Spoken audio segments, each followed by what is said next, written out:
Good morning and welcome to the Bread Financial's third quarter 2025 earnings conference call. My name is Kevin and I'll be coordinating your call today. At this time, all parties have been placed on listen-only mode. Following today's presentation, the floor will be open for your questions. To register a question, please press star followed by 11. It is now my pleasure to introduce Mr. Brian Vereb, Head of Investor Relations for Bread Financial. The floor is yours. Thank you.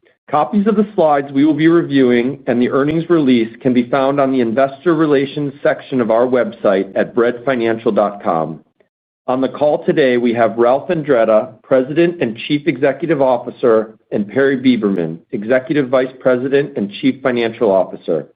Before we begin, I would like to remind you that some of the comments made on today's call and some of the responses to your questions may contain forward-looking statements. These statements are based on management's current expectations and assumptions and are subject to the risks and uncertainties described in the company's earnings release and other filings with the SEC. Also on today's call, our speakers will reference certain non-GAAP financial measures, which we believe will provide useful information for investors. Reconciliation of those measures to GAAP are included in our quarterly earnings materials posted on our Investor Relations website. With that, I would like to turn the call over to Ralph Andretta. Thank you, Brian, and good morning to everyone joining the call. Today, Bread Financial reported strong third quarter 2025 results. We delivered net income of $188 million, adjusted net income and earnings per diluted share of $191 million and $4.02, excluding the $3 million post-tax impact from expenses related to repurchased debt in the quarter. Our tangible book value per common share grew by 19% year-over-year to $56.36, and our return on average tangible common equity was 28.6% for the quarter. Consumer financial health remained resilient in the third quarter, as evidenced by strong credit sales, a higher payment rate, as well as lower delinquencies and losses. Credit sales increased 5% year-over-year in the face of ongoing inflationary concerns, a slowing yet stable job market, and continuing weak consumer sentiment. The improvement was driven by strong back-to-school shopping early in the quarter, with notable improvement in apparel and beauty. Additionally, purchase frequency increased and spending trends improved across all consumer segments. Amidst these favorable results, we continue to monitor changes in monetary and fiscal policies, including tariff and trade policies, and their potential impacts on consumer spending and employment. Overall, a positive year-over-year credit sales trends and gradual improvement in our credit metrics gives us confidence in our outlook as we enter the final quarter of the year. Given current credit trends and slightly better than expected performance of our net loss rate year to date, we expect that we will be at the low end of our full-year outlook range of 7.8% to 7.9%. While the net loss rate remains elevated compared to historic levels, the improving loss rate and delinquency rate trends are encouraging. As mentioned earlier, we will continue to closely monitor consumer health, purchasing and payment patterns, and adjust our credit strategies accordingly to achieve industry-leading risk-adjusted returns. More broadly, we have remained consistent in our full-year financial outlook as we continue to navigate market volatility. Our expectations around the health of the consumer have not materially changed. We have maintained our long-term focus on responsible growth and executing our business strategy. Given the actions we have taken over the past 5+ years, we are well positioned to achieve our long-term financial targets and anticipate increasing shareholder value over time. Our focus on expense discipline and operational excellence continues to produce desired results, as adjusted total non-interest expense was down 1% year-over-year despite continued technology-related investments, inflation, and wage pressures. We will continue to invest in technology modernization, digital advancement, artificial intelligence solutions, and product innovation that will drive future growth and efficiencies. Considering the progress we have made, we are confident in our ability to achieve full-year positive operating leverage, excluding the impacts of repurchased debt and any portfolio sale gains. With our CET1 ratio at the top of our targeted range of 13% to 14%, we initiated the $200 million share repurchase program that the board approved in August. repurchasing $60 million during September and into October. This morning, we announced a board-approved $200 million increase to our share repurchase authorization. We also announced a 10% increase to our quarterly cash dividend, which is now 23 cents per common share, with the goal of increasing our dividend annually as we see growth in our book value.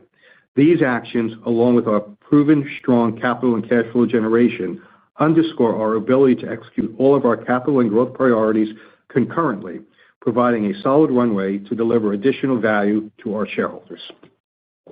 Moving to our new business activity. During the quarter, we expanded our home vertical foothold by signing new brand partners, including Bed Bath & Beyond, an e-commerce retailer with ownership interest in various retail brands. Furniture First, a national cooperative buying group that serves hundreds of independent home furnishings and bed retailers across the U.S., and Raymore & Flanigan, the largest furniture and mattress retailer in the Northeast and the seventh largest nationwide. These new signings provide expanded opportunity for profitable growth going forward. We will continue to leverage our full product suite and omni-channel customer experience to extend category leadership in existing industry verticals while expanding into new verticals.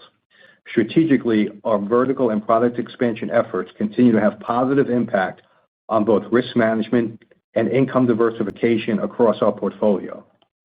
Finally, as released last week, we are pleased to have earned a credit ratings upgrade and positive outlook from Moody's, recognizing the progress we have made in strengthening our financial resilience and enterprise risk management framework. In summary, we are pleased with our third quarter results. Our financial performance reflects steady progress in executing our strategic priorities and our ongoing commitment to return value to shareholders, including in the form of increased dividends and share repurchases. Now, I will pass it over to Perry to review the financials in more detail. Thanks, Ralph. Slide 3 highlights our third quarter performance. During the quarter, credit sales of $6.8 billion increased 5% year-over-year, even with the anniversary of the Saks portfolio addition in late August 2024. The increase was driven by new partner growth and higher general purpose spending. As Ralph mentioned, we saw strong back-to-school shopping in the early part of the quarter, with sales growth moderating in the latter part of the quarter. Average loans of $17.6 billion decreased 1% year-over-year. Higher payment rates, coupled with the ongoing effect of elevated gross credit losses, pressured loan growth. In line with lower average loans, revenue was down 1% year-over-year to $971 million. Our revenue growth was also impacted by lower billed late fees resulting from lower delinquencies, higher retailer share arrangements or RSAs, with partial offsets including lower interest expense and our ongoing implementation of pricing changes and paper statement fees. Total non-interest expenses decreased $98 million, attributed to the prior year impact from repurchased debt. Excluding the impacts from our repurchased debt, adjusted total non-interest expenses decreased $5 million, or 1%, driven by our continued operational excellence efforts. Income from continuing operations increased $185 million, reflecting the prior year post-tax impact from our repurchased debt of $91 million, and the current year impacts from a lower provision for credit losses and a $38 million favorable discrete tax item. Excluding the impacts from our repurchased debt, adjusted income from continuing operations increased $97 million, or 104%. Looking at the financials in more detail on slide 4, total net interest income for the quarter decreased 1% year-over-year, resulting from a combination of a decrease in billed late fees due to lower delinquencies, as well as a gradual shift in risk and product mix, leading to a declining proportion of private label accounts, which generally have higher interest rates and more frequent late fee assessments. These headwinds were partially offset by lower interest expense, the gradual build of pricing changes, and an improvement in reversal of interest and fees related to improving gross credit losses. Non-interest income was $7 million lower year-over-year, driven by higher retailer share arrangements, partially offset by paper statement fees. Looking at the total non-interest expense variances, which can be seen on slide 11 in the appendix, employee compensation and benefits costs decreased $6 million as a result of our continued focus on operational excellence. Card and processing expenses increased $4 million, primarily due to higher network fees driven by our gradual shift in product mix. Other expenses decreased $93 million, primarily due to the prior year impact of repurchased debt. Looking ahead, we anticipate a typical seasonal increase in fourth quarter expenses sequentially from the adjusted third quarter expenses due to increased holiday-driven transaction volume, higher planned marketing expenses, and higher expected employee compensation and benefits costs. Adjusted pre-tax, pre-provision earnings, or adjusted PP&R, which excludes gains on portfolio sales and impacts from repurchased debt, was nearly flat year over year. Turn to slide 5. Both loan yield of 27.0% and net interest margin of 18.8% were higher sequentially following seasonal trends.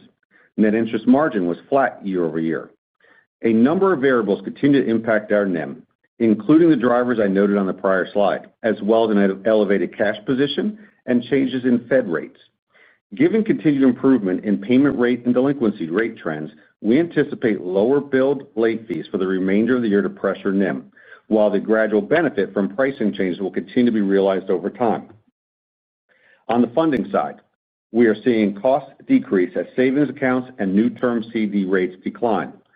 During the quarter, we completed a $31 million tender offer for our senior and subordinated notes using excess cash on hand to reduce higher cost debt, which also improved our cost of funds. Direct-to-consumer deposit growth remained steady year over year, ending the quarter with $8.2 billion in direct-to-consumer deposits, further improving our funding mix. Direct-to-consumer deposits accounted for 47% of our average funding, up from 41% a year ago. Moving to slide 6. Optimizing our funding, capital, and liquidity levels continues to be a key strategic initiative. As history shows, we will be opportunistic in evaluating and executing plans to continue to enhance our structure. Along those lines, as Ralph mentioned, we are proud to have earned a credit ratings upgrade from Moody's to a Ba2 while maintaining a positive outlook. This was a result of the actions we have taken to improve our capital and funding profiles, along with our improved enterprise risk management framework and strong financial performance. Our liquidity position remains strong. Total liquid assets and undrawn credit facilities were $7.8 billion at the end of the quarter, representing 36% of total assets. At quarter end, deposits comprised 77% of our total funding, with the majority being direct-to-consumer deposits. Shifting to capital, we ended the quarter with a CET1 ratio of 14.0%, up 100 basis points sequentially and up 70 basis points compared to last year. As you can see in the upper right table, our CET1 ratios benefited by 260 basis points from core earnings. Common dividends and the repurchases of $234 million in common shares over the past year impacted our capital ratios by 146 basis points. Additionally, the last CECL phase-in adjustment occurred in the first quarter of 2025, resulting in a 73 basis point reduction to our ratios, and the impact from repurchased debt accounted for approximately 30 basis points of adjustment to CET1 since the third quarter of 2024. Finally, our total loss absorption capacity, comprising total company tangible common equity plus credit reserves, ended the quarter at 26.4% of total loans, a 70 basis point increase compared to last quarter, demonstrating a strong margin of safety should more adverse economic conditions arise. We have a proven track record of accreting capital and generating strong cash flow through challenging economic environments. We have demonstrated our commitment to optimizing our capital structure through the issuance of subordinated debt and the return of capital to shareholders. We will continue to opportunistically optimize our capital structure, which includes potentially issuing preferred shares in the future. Our commitment to prudently returning capital to shareholders is evidenced by today's board-authorized announcements of both a 10% increase in our common share dividend and an additional $200 million share repurchase authorization. This $200 million increase to our existing repurchase authorization, in combination with unused capacity under the previous authorization, means we have approximately $340 million available for share repurchases at this time.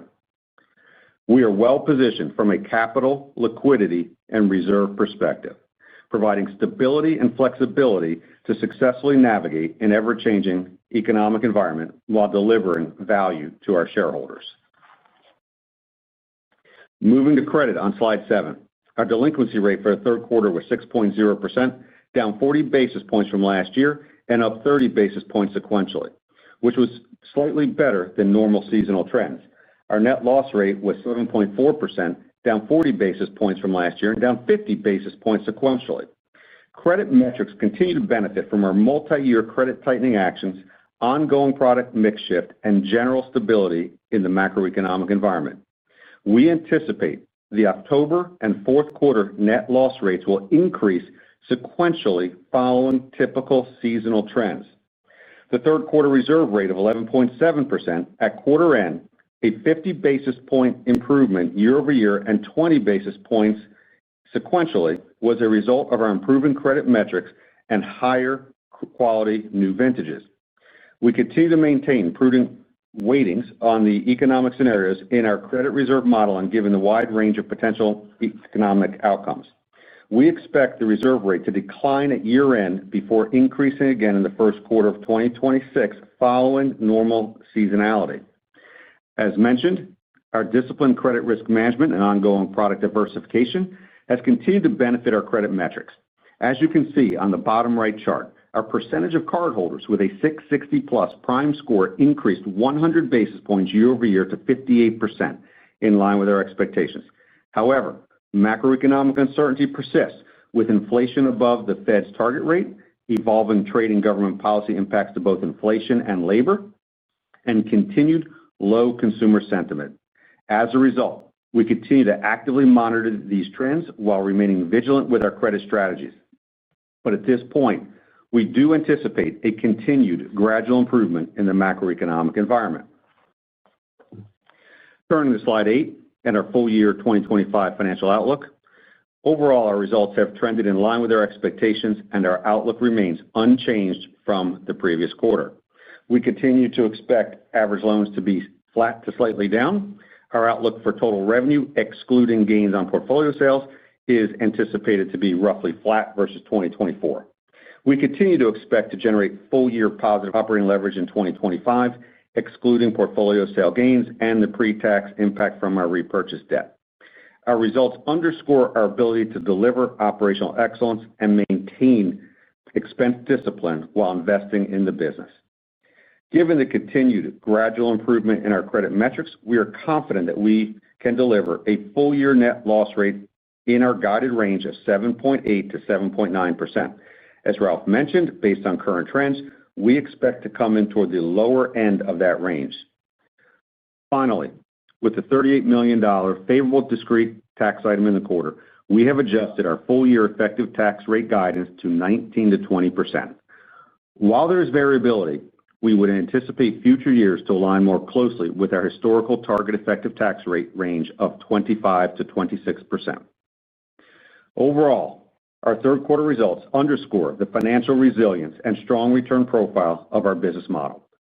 We remain confident in our ability to achieve our 2025 financial targets and to deliver strong long-term returns. Operator, we are now ready to open up the lines for questions. Ladies and gentlemen, if you would like to ask a question, please press star followed by 1 on your telephone keypad now. If you change your mind, please press star followed by 1 again. When preparing to ask your question, please ensure your phone is unmuted locally. We'll pause for a moment while I compile our Q&A roster.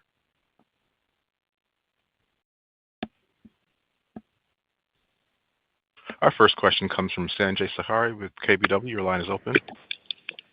Thank you. Good morning. Sounds like you're seeing constructive trends across the portfolio, and I'm sure you've heard of some of the concerns on some cracks we've seen in consumer credit across some lenders and subprime.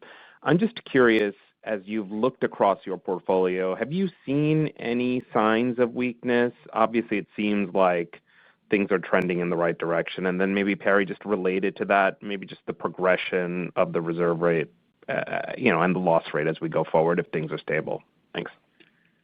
Yes, Sanjay, thanks for the question. So, I think it starts with a quick view of the macro environment that I think you mentioned everybody's kind of seeing is that at least through Q3, the consumers and macro metrics have been, I'll say, surprisingly resilient, meaning unemployment and inflation are only slightly different than the prior quarter, which means we've got a pretty stable macro environment. So I think some of the concerns that are out there is just that consumers remain nervous about what the future might look like, and that's really showing up in both consumer confidence and consumer sentiment, which is down pretty meaningfully versus last year.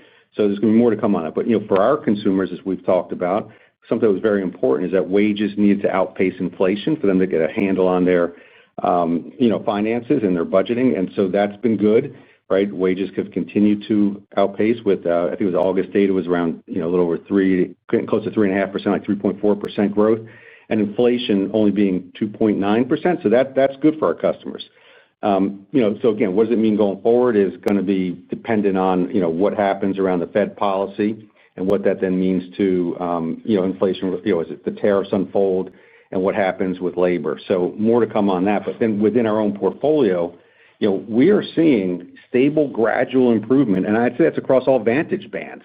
So, we don't have a high concentration of subprime. We focus on, pretty much the prime customer, maybe some near prime, but we are seeing across the board really good stability, and that for us means we're not seeing, the cracks in there at this point. We're very cautious. We're watching it very carefully. I'll say the entry rates into delinquency are better than what they were pre-pandemic, so that's a good sign for us. And we're starting to see some improvement in the later stage roll rates. Again, the macro is going to be real important, but I think our credit strategies and the risk mix shifts that we've been seeing are starting to play through. Okay. That's really and your question on reserve rate. Sorry, the reserve rate. Please, I'd love the answer for that. Yeah. So as it relates to the reserve rate. The only thing that drove the change this quarter was credit quality improving. So as the credit quality improves, that's the core input into it. So the loans we have on the books, similar to last quarter, that's all it was. The macro inputs quarter to quarter, very similar. That didn't really drive any change in the reserve rate. And we kept our credit risk mix, the overlays, exactly as it was last quarter. So that, as you look forward, as we have more confidence in how the current policies, the government policies are going to play forward, I think you'll start to see us be able to, shift back off of those, adverse and severely adverse scenarios to get into more of a balanced weighting, and that will be a tailwind to the reserve rate, coupled with continued improvement that we expect to see in our overall credit metrics as it pushes through into next year. Okay, that's great. That's encouraging. And I guess as a follow-up to that, I know there's this push and pull between loan growth and credit quality, but I'm just curious as we think ahead, knowing what we know right now, do you envision loan growth picking up as we move into next year? And maybe you could just talk about the portfolio acquisition opportunities to the extent there are any.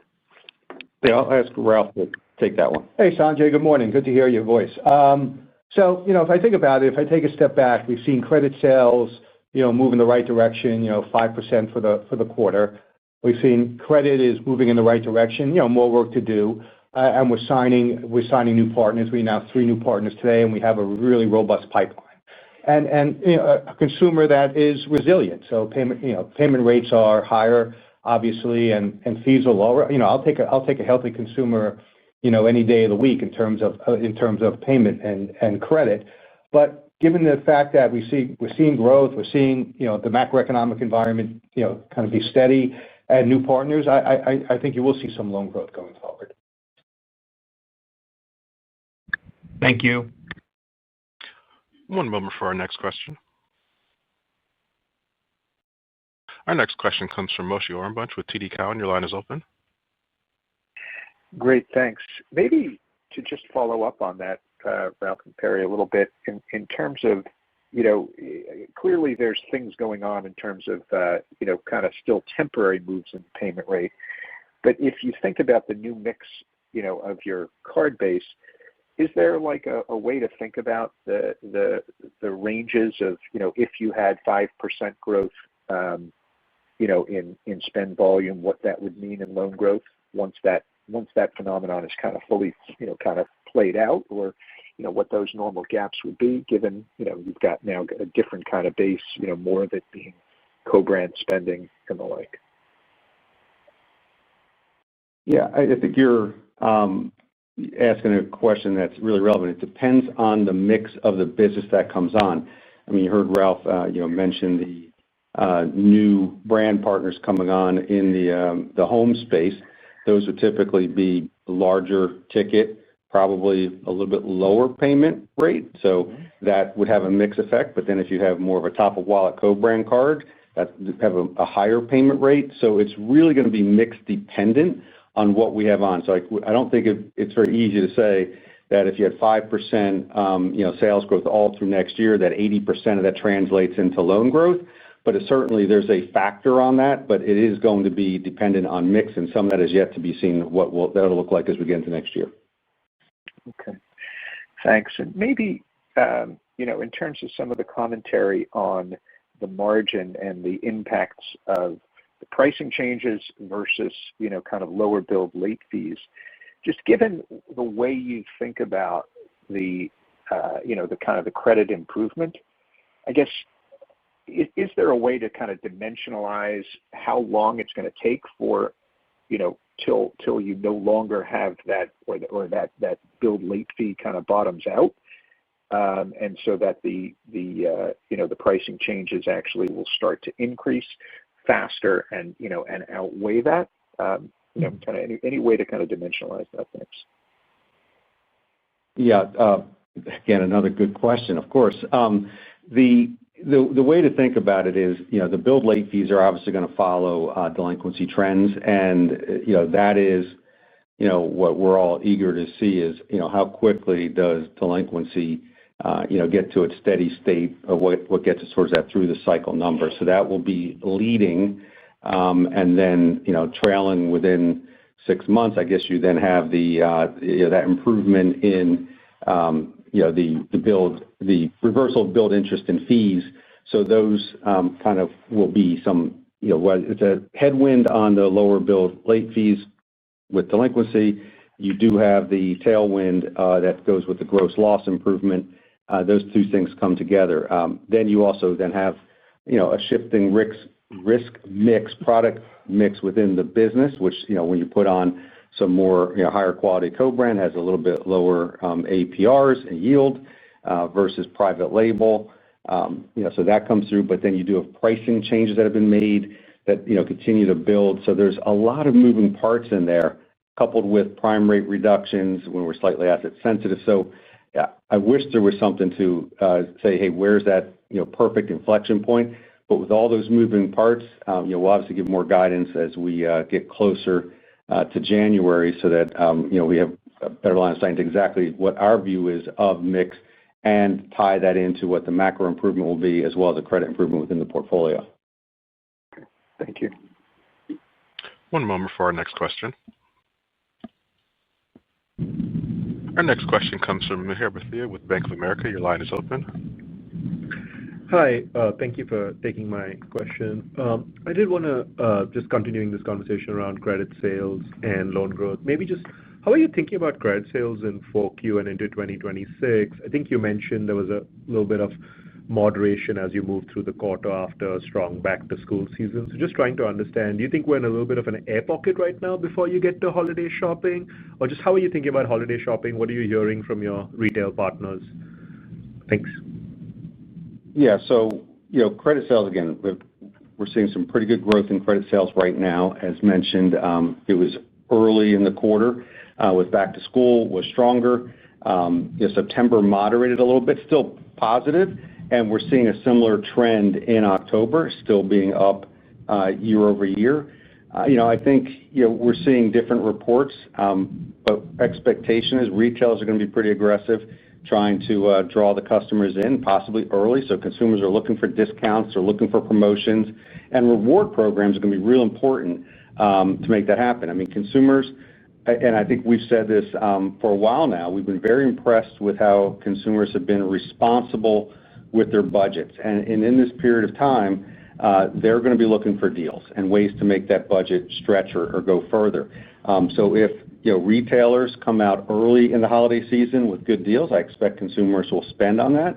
But then maybe it could be somewhat like some, I'll say old historical days when I'd go to the day before Christmas and go look for that great deal when didn't have the money to get things and pay full price early. So it really is going to depend on how that looks and what the inventory situation and how motivated retailers are to take care of their inventory.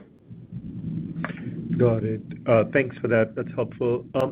When I think about the interchange revenues, pretty big step up in that one, in that line item this quarter. I think even if you look at it as a % of credit sales, could you maybe just talk about how you expect that line to trend? What are you expecting to happen? I suspect it's got to do with the RSAs and some of the big ticket items, but just how should we be thinking about that line item from here going forward? What do you expect? Yeah, again, it's one of the I say NIM's hard to forecast. RSAs is another one that's pretty hard to forecast because of the netting that goes on in there. So that the RSA is going to be pressured as we see increased sales, and so increased sales. There's some compensation to partners or in the rewards and loyalty funding, funding as well as some compensation.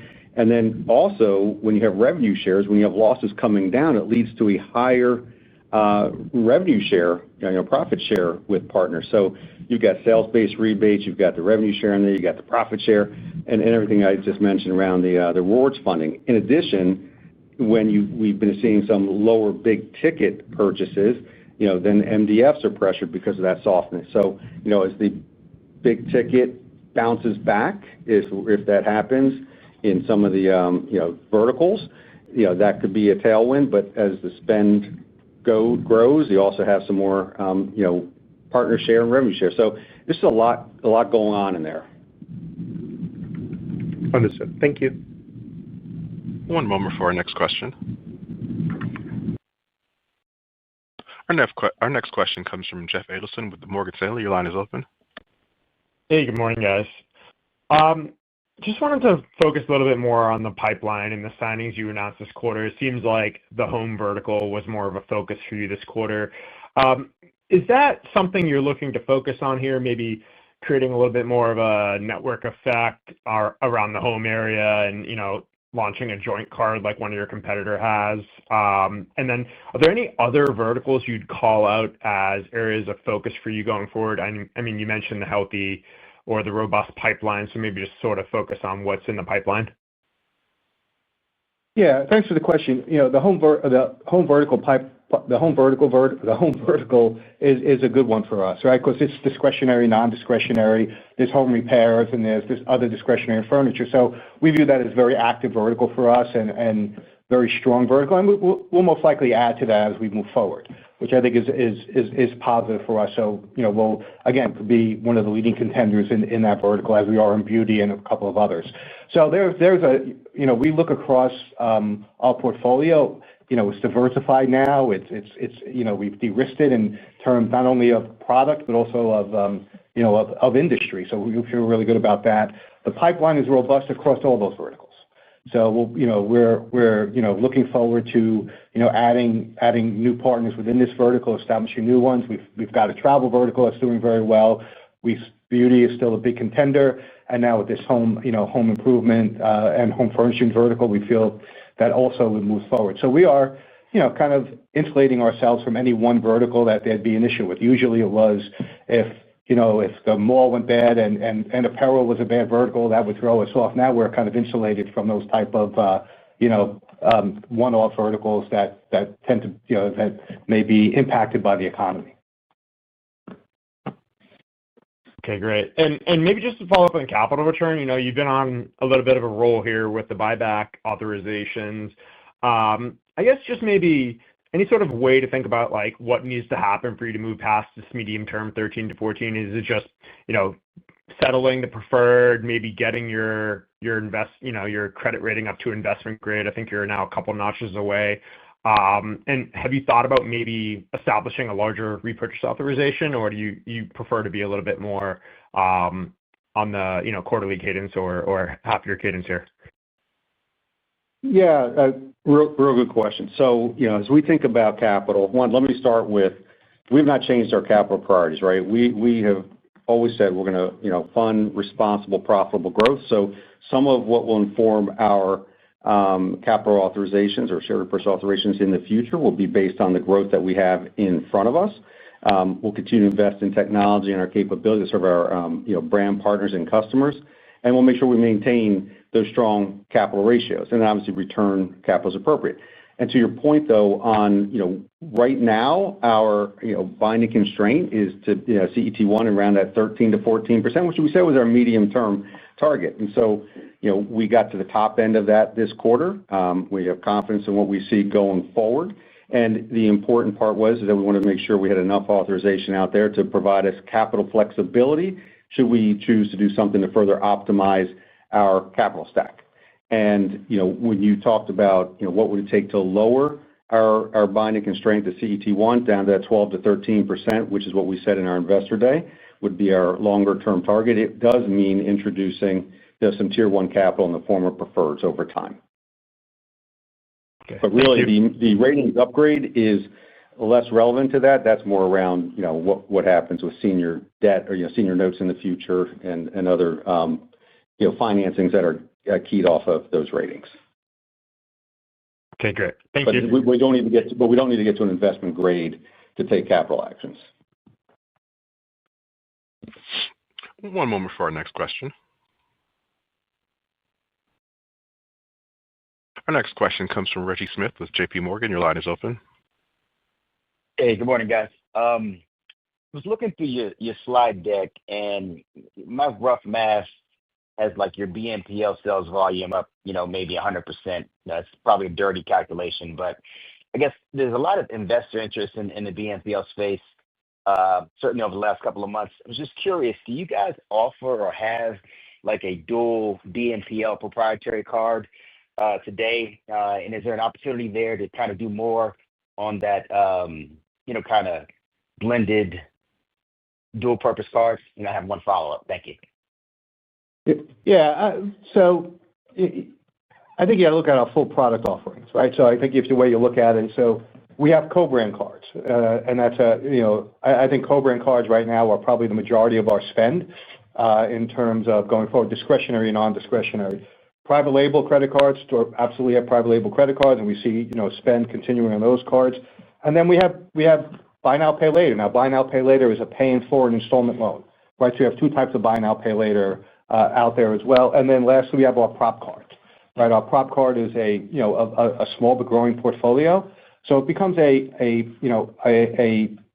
basket of products we have, and it's a kind of a uniform process that we go through, and we can offer a consumer wherever they are in their kind of credit, establishing credit where they are in that journey. We have a product for them. We have a product for them, through a partner or directly to them. So we feel very, very good about, our diverse portfolio in terms of product and our diverse portfolio in terms of different industry verticals. Got it. I guess what I'm getting at is, I look at, companies like Klarna and Affirm, like they're really leveraging that point of sale to bring, customers into their ecosystem. I guess what I'm asking is, what are your thoughts around, I know Bread historically has been kind of a white label solution for retailers, but is there an opportunity to be a little more aggressive on the front foot there to kind of bring more customers in into the platform? Yeah, unlike the two you mentioned, we are focused on partnerships. That's where we're focused. We're focused on not just bringing people into our ecosystem, but making sure people are in that partner ecosystem. We can provide the right credit products for them, for our partners. So that's what's important to us.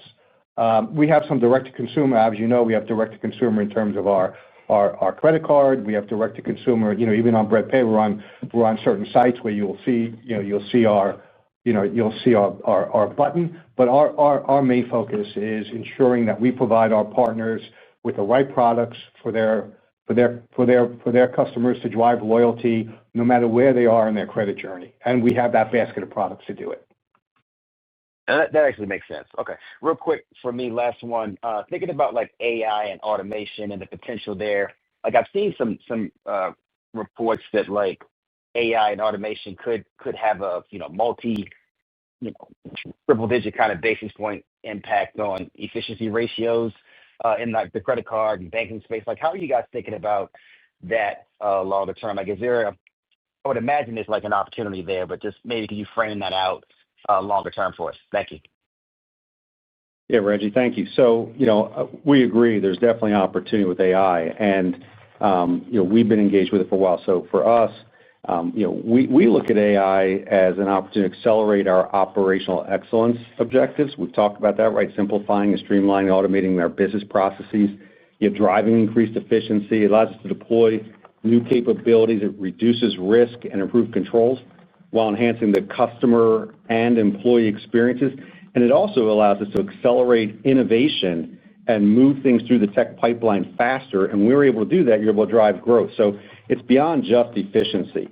And, as it relates to AI, one thing I'll tell you is our approach is to be a fast follower. So we're learning from the early adopters who spent a lot of money on both what worked and what didn't work. And so we're very thoughtful in identifying and focusing on those use cases that have the highest likelihood of being impactful to our business. That means we're looking for immediate business value. We want long-term, platform scalability as well. Being regulated, we've got to make sure there's regulator confidence in what we're doing. And all this should continue to drive, positive operating leverage over time.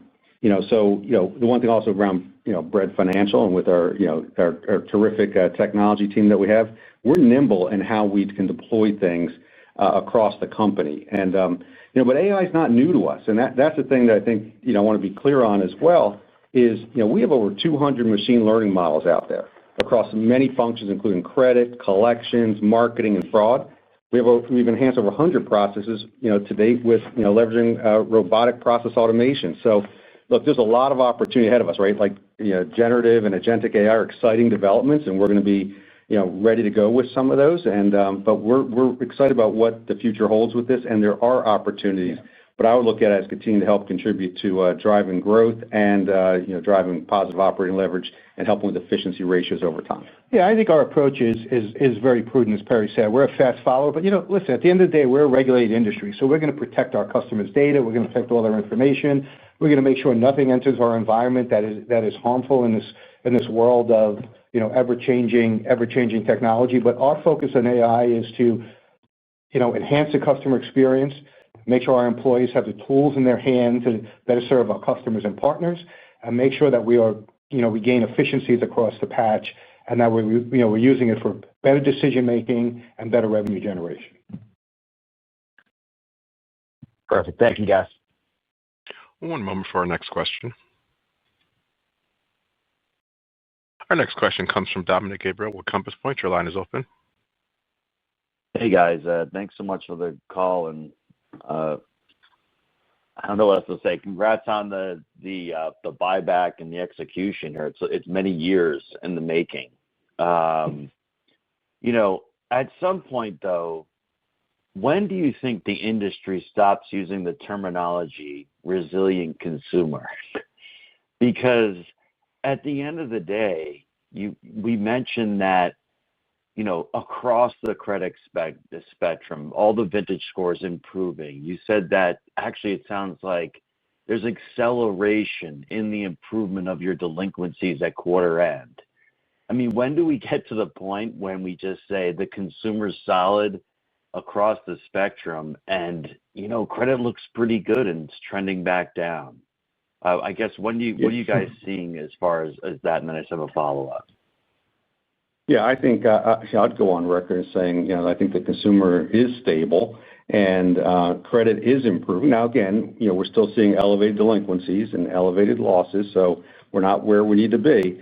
But I think the caution in there that you're hearing from most folks is they've been resilient in dealing with this prolonged period of inflation, which is compounded. They're getting the handle on it. But it's more what I said earlier. It's caution with sentiment being down.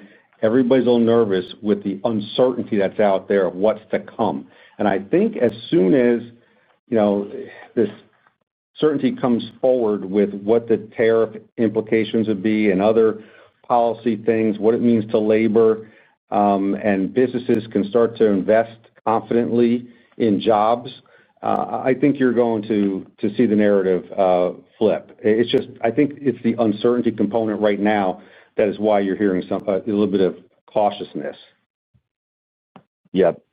And there's always cracks, right? There's always something that in credit land where there's some sort of issue, but it feels like generally the consumer, it is improving. And I guess when MasterCard came out actually with their holiday spend, and it looks like, they expect some deceleration and year over year versus their last estimate, about a 1% deceleration. And so if you think about, what you guys are seeing at the end of the quarter, you mentioned that spending is actually decelerated a little bit. That's pretty much in line with what we're seeing on an inter-quarter basis. So, do you think that retailers seeing that potential forecast within their own models would trigger more discounts? And how does those discounts kind of affect Bread in a period where maybe versus a period where less discounts were given? Thanks so much, guys, and great results.